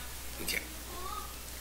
그러니까 예수 그리스도는 하나님의 아들로서 이 땅에 하나님의 말씀을 전하는 통로인과 동시에 최고의 선지자야. 통로인과 동시에 수단이고 그 말씀 그 자체라 이거예요. 말씀 그 자체. 예? 그래서 그분은 누구냐? 이 아들을 만물의 상속자로 세우시고 그로 말미암아 모든 세계를 지으셨느니라. 예. 그는 본체의 형상이래. 하나님 영광의 광채시고 그 본체의 형상이래. 하나님. 그러니까 예수님은 마지막 날에 하나님이 쓰시는 계시의 최고의 수단이며 진정한 하나님의 본체의 현시다 이렇게 말해요. 현시다 이렇게 말할 수가 있어요. 본체의 형상이라고 했으니까 하나님의 본체의 현시야. 그래서 하나님 주님은 말하기를 나를 본 자는 누구를 봤다? 하나님을 봤다. 내 말을 들은 자는 누구의 말을 들었다? 하나님을 들은 자다. 하고 요한복음의 핵심이 그거 아니에요. 응? 예. 계속해서 조금 더 읽어주세요. 초창기부터 기독교회는 구약 성경에서 시작하여 성경 전체를 하나님의 말씀으로 받아들였다. 이스라엘의 고대 역사에서도 이미 야훼의 계명과 율례, 다시 말해 율법과 예언자의 권위가 확립되어 있었다. 이스라엘에서 모세와 예언자는 언제나 신적 권위를 가진 자들이었고 따라서 그들의 글들은 즉시 권위 있는 것으로 인정받았다. 그러나 시간이 흐르면서 모세에 의해 전수된 것으로 믿어진 구전에 대한 의존이 차츰 커지자 그 글들의 권위가 손상을 입게 되었다. 예수와 초기 교회는 구약 성경에 대한 유대인들의 존중은 공유하면서도 유대교 랍비 전통에 대한 광범위한 주장은 거부했다. 따라서 교회는 성경 없이 지낸 적이 결코 없었으며 이는 오순절 성령 강림 때도 마찬가지였다. 교부들은 성경에 관한 교의를 거의 언급하지 않는데 이는 그들에게 그 권위가 기정사실이었기 때문이다. 이것은 성경의 무호성을 의미하는 것으로 이해되었으며 심지어 성령에 의한 받아쓰기의 이미지가 사용되기도 했다. 하나님이 성경의 저자시며 인간 기록자들은 성령의 손 도구에 불과했다는 것이다. 그렇게까지 받아들여졌다 이 말이에요. 딕테이션한 것이다. Dictation by the Holy Spirit. 받아 쓴 것이다라고까지 이제 해서 그 권위를 인정받게 됐다 이거죠. 계속. 성경은 전능하신 하나님이 자신의 피조물에게 쓰신 편지다. 성경의 권위는 완전하다. 중요하지 않거나 불필요한 것은 전혀 없으며 모든 것이 신적 지혜로 충만하다. 왜냐하면 그 어떤 것도 헛되지 않으며 하나님께 속한 것이라는 보증을 갖지 못한 부분은 하나도 없기 때문이다. 특히 오리게네스는 이를 강조해서 성경에 신적 위엄의 충만함에서 나오지 않은 것은 아무것도 없다고 진술했다. 히에로니무스도 이와 유사하게 히에로니무스는 제롬을 말하는 거예요. 제롬. 불가타 성경, 그러니까 그 라틴어 성경 있죠? 그 불가타라고 그러잖아. 불게이트라고도 하고 그거를 한 사람입니다. 번역한 사람이에요. 그 라틴어로 번역한 사람이랍니다. 성경을 라틴어로 번역한 사람. 히에로니무스 제롬. 계속 하나님의 말씀에 있는 각각의 모든 표현, 음절, 부호, 마침표조차 풍성한 의미를 담고 있으며 천상의 신비를 내뿜는다라고 말했다. 따라서 성경에는 아무 결함이나 오류가 없는데 연대기적, 역사적 문제에 있어서도 마찬가지다. 아우구스티누스는 히에로니무스에게 쓴 편지에서 정경의 기록자 가운데 기록하는 도중에 실수를 범한 사람은 아무도 없음을 굳게 믿는다고 말했다. 따라서 실수가 발견될 때는 이 책의 저자가 진리를 고수하지 못했다고 말하지 말고 책의 사본에 결함이 있거나 해석자가 실수했거나 내가 그것을 이해하지 못한다고 말해야 한다. 예. 이게 아우구스티누스, 어거스틴이 말을 이렇게 했다는 거예요. 그만큼 성경을 높였다는 거죠. 예. 이와 동시에 여기 중요한 말이 있습니다. 무슨 말이 있냐면요. 이 말이에요. 나중에 이제 우리가 이 성경관에 대한 저기를 말할 때 제일 먼저 이제 거부하는 게 뭐냐면 그래 성경은 하나님의 말씀이야. 그러나 거기에 연대기적 역사적인 문제에 있어서는 좀 오류가 있을 수 있어. 이렇게 들어간단 말이에요. 응? 하나님의 말씀이긴 해. 그거 분명히 내가 믿어. 그러나 거기에는 연대기적으로 역사적인 문제에 있어서 좀 안 맞는 게 있을 수 있어. 이렇게 함으로써 성경을 갖다 슬쩍 어떻게 해요? 권위를 거기서부터 허물어 들어가. 이런 시도를 얘기를 해요. 또 이 바빙크가 그게 아니다 이게요. 그러니까 성경은 뭐냐면은 그 내용에 있어서도 엄밀한 면에서 무어하고, 그 다음에는 거기에는 일체의 결함과 오류가 없으되 심지어 역사적인 사실, 연대기적인 사실까지도 오류가 없다. 이렇게 주장하는 거예요. 계속. 이와 동시에 특히 몬타누스주의 및 각종 형태의 영적 열광주의에 대항하여 성경의 필요성을 변호한 이레나이우스, 오리게네스, 에우세비오스, 아우구스티누스, 히에로니무스 같은 이들은 영감의 과정에서 성경 저자들의 자기의식이 갖는 역할을 강조하기 시작했는데 그들은 성경 저자들의 사전조사, 지적 수준의 차이, 자료와 기억의 활용뿐만 아니라 언어와 문체상의 차이도 인정했다. 네, 이런 거는 인정하지 않을 수가 없죠. 그렇게 유기적 영감을 얘기하려고 그러는 겁니다. 계속. 그러나 이 가운데 어떤 것도 성경의 신적 기원과 권위에 대한 그들의 믿음을 흔들지 못했다. 그렇다 할지라도 그 신적 기원과 권위에 대해서는 흔들리지 않는다는 거예요. 이러한 확신은 보편적으로 받아들여졌고 고립된 교의적 진술에서보다는 성경이 실제로 사용되는 설교와 변증과 주의 작업에서 더욱 강력하게 증명되었다. 이 첫 번째 시기의 교회는 영감의 개념보다는 정경을 확립하는 일에 몰두했으며 신적인 책들, 특히 구약 성경을 정경 문서들로 받아들이고 그것들에만 권위가 있다고 생각했다. 예. 이 인식이 확장되어 신약 성경의 사도적인 글들을 포함하는 데까지 이르면서 이것이 신적인 글들이라는 확신은 교회의 보편적 믿음이 되었다. 공식적으로는 중세 교회에서도 성경을 신적이고 권위 있는 계시로 인정하는 것이 논란의 여지가 없는 지배적인 견해였다. 트렌트 공의회도 비록 영감의 범위를 교회의 전통에까지 확장하기는 했지만 성경에 대한 이러한 신뢰를 확증해 주었다. 네, 트렌트 공의회는 종교개혁이 일어나자 아이고 이 종교개혁을 어떻게 하면 좋지 이거 이놈들을 하면서 캐톨릭에서 이거 대책으로서 한 회의야. 예? 이게 제1차 트렌트 공의회예요.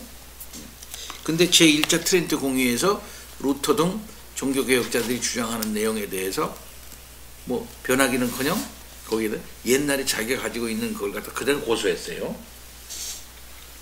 계속. 트렌트 공의회 이후로 로마 가톨릭 신학자들은 성경의 영감에 대한 다양한 견해를 발전시켰는데 영감의 성격과 범위에 대해서는 상당한 견해차가 존재했다. 어떤 이들 아우구스티누스의 도미니크의 야센파는 하나님의 영이 인간 저자들에게 적극적인 영향력을 행사했고 심지어 단어 하나하나에까지 영향을 끼쳤다는 상당히 엄격한 견해를 고수했다. 보다 덜 엄격한 견해 루뱅의 예수회는 성경의 축자 영감을 거부하면서 일반 영감의 개념을 다른 글들에까지 그 글들이 거짓을 담고 있지 않다는 전제하에 확장했다. 어떤 이들은 성령의 인도하심에 대해 소극적이거나 부정적인 견해를 고수하면서 성령의 역할은 단지 저자들을 오류로부터 지켜주는 데 그쳤다고 주장했다. 마지막으로 또 다른 이들은 영감을 소위 종교적, 윤리적 가르침에 재현하면서 나머지 부분에 대해서는 다소의 오류 가능성을 인정했다. 이런 견해는 당시 트런트 종교회의에서만 일어난 게 아니라 오늘날에도 마찬가지예요. 응? 축자 영감설, 그 다음에는 또 무슨 영감? 전체적인 포괄적 영감, 또 아니면 사상적 영감. 그렇죠? 이렇게 좀 달라요. 이렇게. 아, 이거 성경 전체가 축자적으로 가만히 하나 말씀까지 다 영감된 거다. 아니야, 사상만 영감이 된 거야. 아니야, 영감이 되긴 됐지만 역사적 그 다음에는 연대기적인 차원에서 또 심지어 구체적인 차원에서 오류가 있을 수 있는 차원, 그건 어쩔 수 없는 게 그런 것도 있긴 있어. 이렇게 여러 가지 면에서 그 편차가 있다 이 말이야. 영감론의 편차가. 그래서 오늘날 로마 가톨릭은 엄격한 축자 영감 개념과 제한적 영감 개념 사이에서 중도적 견해를 취한다. 제1차 바티칸 공회에는 교회가 성경의 책들을 거룩하고 정경적으로 여기는데 이는 그것들이 단지 인간의 노력으로 창작된 후에 교회의 건의에 의해 승인되었기 때문도 아니고 오류 없는 계시를 담고 있기 때문도 아니라 성령의 영감 아래 기록되어 하나님이 그것들의 저자이시기 때문에 그리고 바로 그런 책으로 교회에 맡겨졌기 때문이다라고 선언했다. 약간 중간적 견해예요. 계속. 이 공회는 교회법 2조 4항에서 다시 한번 성경의 책들이 신적으로 영감되었다라고 기록할 뿐 아니라 3장 믿음에 대하여에서 신적이고 보편적인 신앙은 하나님의 말씀, 그것이 성경이든지 또는 전통이든지 간에 에 담긴 모든 것을 믿는다라고 선언한다. 이 교령은 한편으로 영감을 하나님의 적극적인 행위로, 다른 한편으로 성경의 무호성을 그 영감의 결과로 간주한다는 점을 아주 분명히 한다. 하지만 로마 가톨릭 신학자들 사이에서는 양보론, 즉 일반적 의미에서 성경의 영감을 긍정하는 동시에 역사 비평의 가장 급진적인 결론들 중 많은 부분을 수용하려는 경향이 증가하고 있다. 여기서 중대한 차이가 드러난다. 개신교에서는 엄격한 영감론을 붙드는 것 외에 다른 선택이 없다. 왜냐하면 영감론이 무너지면 다른 모든 것도 무너질 것이기 때문이다. 그러나 로마 가톨릭에서는 교의가 언제나 교의의 권위를 굳건한 토대로 삼기 때문에 모든 종류의 근대 학문을 수용할 수 있었다. 예. 캐톨릭의 영감론은 약간 좀 중간적인 그런 영감론을 이제 가지고 있다 이 말입니다. 반면에 종교 개혁자들은 우리 그 재영이 좀 읽어줄까?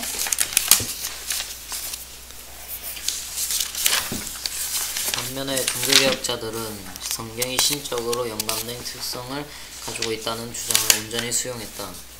그들은 완전히 적극적인 의미에서의 영감을 받아들였고 그것을 성경의 모든 부분으로 확장시켰다. 때때로 루터는 자신의 구원론적 입장을 토대로 성경의 몇몇 책, 엑스더, 에스라, 느헤미야, 야고보서, 유다서, 요한계시록에 대해 호의적이지 않은 견해를 피력했고 에스더서는 왜 그랬을까요? 하나님 단어가 안 나오는 그렇죠. 에스더서는 하나님이라는 말이 한 마디도 안 나오니까 이상하다. 이게 뭐 성경일 수 있나? 이렇게 생각한 거고, 그 다음에는 늘 알다시피 야고보서는 왜 그랬을까요? 이신칭이란 말이 여기는 좀 거부되는 듯한, 반대되는 듯한 어떤 그런 걸 했기 때문에 이건 지푸라기 서신이라 그래가지고 별로 안 좋게 생각한 면이 있어요. 그러나 그렇지 않다 이 말이죠. 계속해서 몇 가지 사소한 불일치를 인정하긴 했지만 다른 한편으로는 가장 엄격한 의미에서 성경의 영감 교리를 고수했고 그것을 각 문자에까지 확장했다. 루터의 견해요. 루터파 신앙 고백들은 언제나 성경의 신적 기원과 권위를 전제했다. 루터파 교회학자들은 개혁파 학자들과 다르지 않았다. 예를 들어 칼뱅은 성경을 완전하고 문자적인 의미에서 하나님 말씀으로 여겼다. 거의 모든 개혁파 신앙 고백들이 성경에 대한 조항을 담고 있을 뿐 아니라 그 신적 권위를 분명하게 고백하는데 모든 개혁파 신학자들이 동일한 입장을 취한다.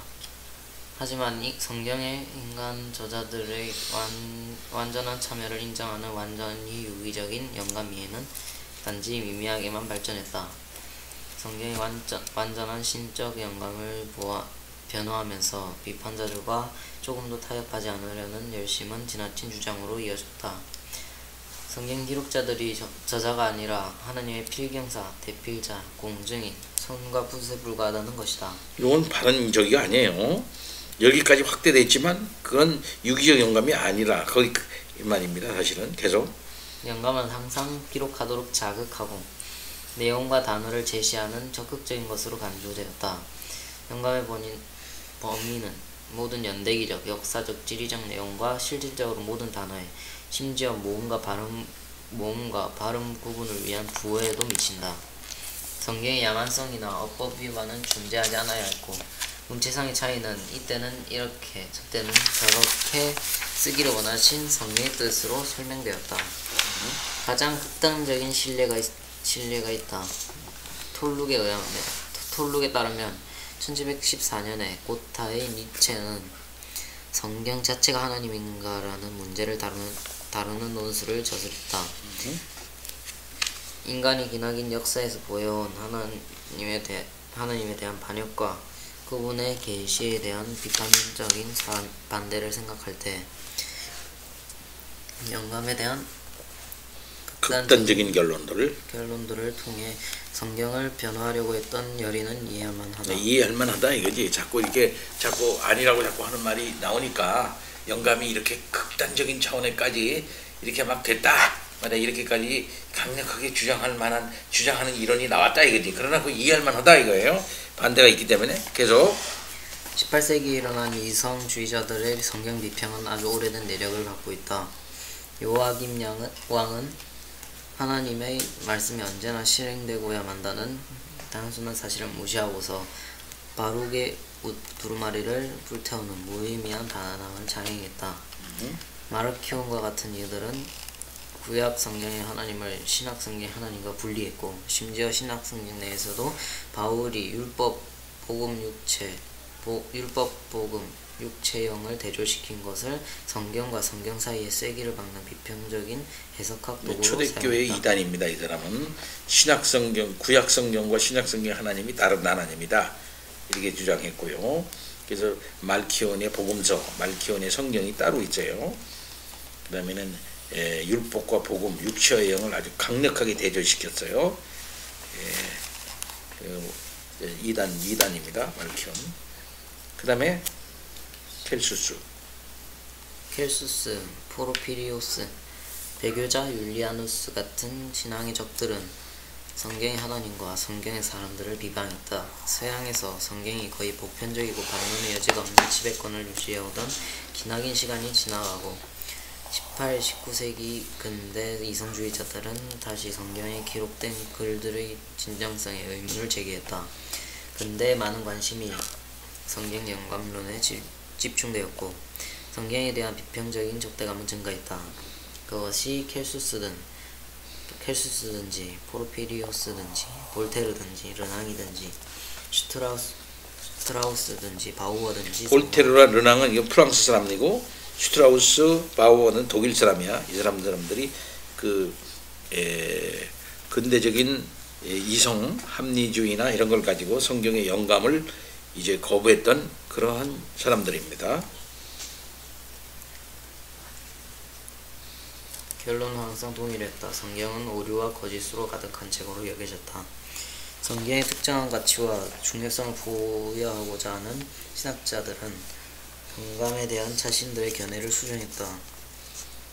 성경의 영감을 종교적 윤리적 문제에만 국한하고 역사, 지리 등과 관련된 각종 오류들은 인정하려는 시도도 있었다. 이건 후퇴된 거죠. 그죠?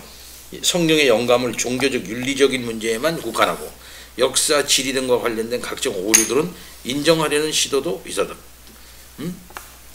계속 하나님의 말씀은 성경과 분리되었으며 교리만 직접적으로 영감되었고 다른 것에는 오류가 발생할 여지가 있다는 주장도 있었다.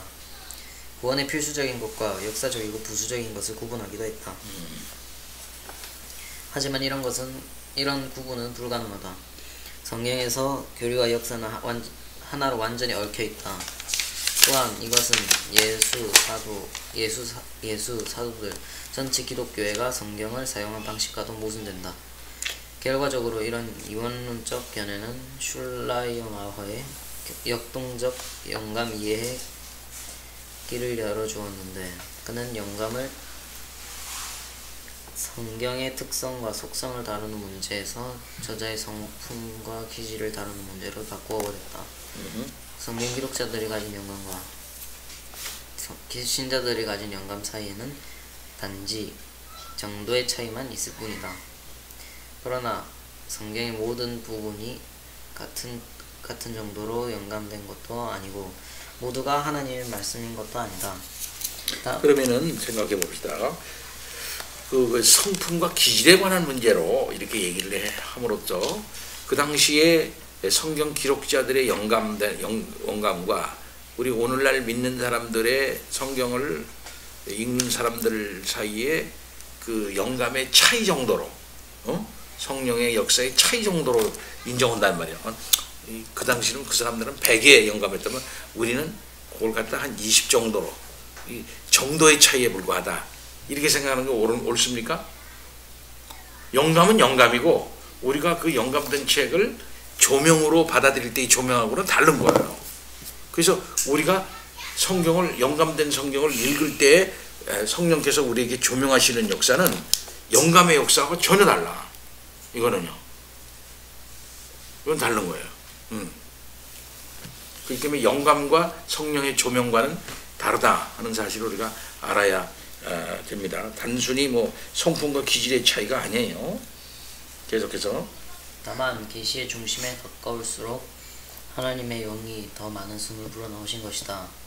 따라서 성경은 신적인 동시에 인간적인 책으로서 한편으로 가장 고등한 진리를 담고 있으나 동시에 유약하고 오류의 가능성이 있으며 불완전하다. 성경은 계시 자체가 아니라 계시의 기록일 뿐이고 하나님 말씀 자체가 아니라 그 말씀이 기술한 것일 뿐이다. 교리의 주체를 성경 본문에서 저자의 성품, 인격으로 전환하는 신학적 수정의 중심에는 그리스도의 인격에 과도하게 몰입하려는 성향이 자리 잡고 있다. 그분이 신학의 제1원리다. 성경은 아주 기묘한 방식으로 맥락을 유지하는데 비록 그것이 여러모로 오류와 결함이 있다고 판명되긴 했지만 그럼에도 여전히 어떤 식으로든 그리스도와 그의 가르침 및 모범의 진술을 계시한다고 믿어지고 있기 때문이다. 그런데 신학자들은 성경에 대해 갖은 비평을 가하면서도 그 정교적 가치를 계속해서 인정하는데 성경을 이스라엘과 초기 기독교에 대한 지식의 원천으로 간주할 뿐 아니라 종교적 윤리적 삶을 진작하는 수단으로서도 그것을 보존하기를 원한다. 네, 여기 지식의 원천으로 간주하고 윤리적 삶의 윤리적 종교적 삶을 진작하는 수단으로서 보존되어지고 고존동도 그러지. 그러나 성경 전체의 사상과 심지어 그 안에 나와 있는 모든 분야의 문자적인 정도에 이르기까지의 그런 어떤 그 모두가 다 성령께서 강하게 영감하신 것이라는 견해를 반대한다 이 말이죠. 그러니까 사상만 영감이 되었다, 교리만 영감이 되었다, 거기에만 집중한다 이 말씀이죠. 응? 주변적인 거 좀 있을 수 있는데 그런 것들은 영감되지 않았다, 이렇게 생각을 하는 입장으로 변화가 되어졌어요. 이건 잘못된 것이다. 계속 제가 읽겠습니다. 이것은 매우 불안정하며 결국에는 유지될 수 없는 입장이다. 그나마 다행스러운 점은 교회의 상황이 학계의 상황보다는 낫다는 점이다. 왜 그러냐면 교회는 조금 보수적이니까 성경이 하나님의 감동으로 기록되었으며 가르침과 실천에 대해 권위를 갖는 것으로 받아들이는 그리스도인들이 여전히 많이 있다. 학교에서는 서구의 합리주의적 경향에 흐르는 학교 상업학에서는 이게 성경을 갖다 이렇게 비판하지만 일반 교회나 이런 데서는 아직도 권위를 갖는 것으로 받아들이는 그리스도인들이 많이 있다 이거예요. 우리가 성경의 종교적 가치를 그 역사적 언어적 객관성에서 분리시키는 것이 치명적인 잘못임을 인정한다고 해서 성경의 세계에 대한 역사적 연구와 본문 비평의 발전을 통해 얻은 유익한 통찰들을 간과할 필요는 없다. 그럴 수는 없죠. 응? 여기 성경의 역사적 연구와 본문 비평의 발전을 통해 얻은 유익한 통찰들을 간과할 수는 없습니다. 심지어 알브레이트 리줄이나 율리시즈 카프탄 같이 과학적으로 치우친 신학자들조차도 만족스럽지는 않지만 다양한 방식으로 그리스도 안에 있는 계시의 객관성이 기독교의 토대라고 주장했다는 점을 잊지 말아야 한다. 이 사람들도 기본적인 신학의 교리의 기본적인 가장 중요한 핵심은 인정했다는 거죠. 그들은 기독교 신앙에서 계시가 1차적으로 인간 안에서 발견되는 것이 아니라 계시가 스스로 인간 안에서 만들어지는 건 아니다 이거지. 그 외부로부터 와야 한다는 것이지. 계시라는 것은 그 바깥에 있는 역사에 자리 잡고 있음을 올바르게 인정했다. 따라서 하나님의 외적인 역사적 계시가 기독교 신앙의 인지적 원천이며 결과적으로 권위적 원리, 교의학의 자연적 필수적인 제일 논리가 된다. 그렇죠. 이건 사실은 맞는 말이에요. 비록 카프탄이 성경을 단지 계시의 기록으로 간주하고 하나님 나라와 화해라는 두 개의 미리 설정된 해석학적이고 실천적인 렌즈를 통해 성경을 걸러내어 이 두 가지 주제와 맞지 않는 것을 거부함으로써 자신의 경애를 손상시키기는 했지만 그럼에도 그가 계시의 권위를 교의학의 필수 불가결한 토대로 그리고 성경과 신앙 고백들을 무엇이 진정 기독교적인 것인지 결정하는 유일한 권위로 삼은 것은 옳았다. 기본적인 이 핵심 교리에 대해서 인정한 것에 대해서는 옳았다는 거죠. 여기에서는 부분 비평에 대해서도 본문 비평에 대해서도 유익이 있다고. 그렇죠. 어느 정도 유익이 있다는 거죠. 어느 정도. 여기 역사적 연구와 본문 비평의 발전을 통해 얻은 유익한 통찰들은 간과할 필요는 없다 이게.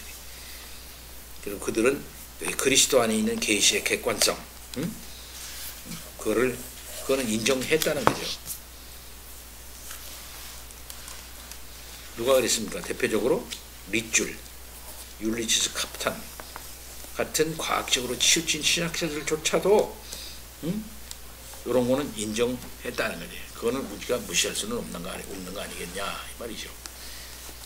그래서 계시의 권위를 계시가 없으면은 교의학이 이렇게 교의학이 건축될 수가 없다, 존립될 수가 없다. 그래서 계시의 권위를 교의학의 필수 불가결한 토대로 성경과 신학 고백들을 기독교적인 것에 교신지 아닌지를 결정하는 유일한 권위로 삼은 건 옳았다는 거죠. 그 사람들도. 그러니까는 성경 계시에서 중요한 골격은 중요한 그 진리와 골격은 외부로부터 온 계시라고 하는 사실을 인정하지만 그러나 세부적인 거 많잖아요. 그죠? 이런 것들, 그런 것들은 오류가 있을 수 있다. 이게 주장한다는 사람들이죠. 그런데 우리는 그거 받아들일 수 없는 거죠. 자, 오늘 여기까지. 오실 말씀 있어요?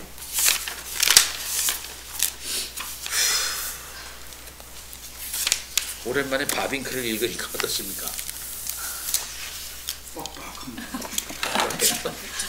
재밌는데 나는. 근데 이 내용은 그렇게 어려운 내용은 아니야. 근데 말은 어렵게 하고 있지만 결국은 뭐 그렇게 어려운 내용은 아니에요. 성경은 계시적 그 위치를 정확하게. 성경관이 중요하다. 성경관 계시를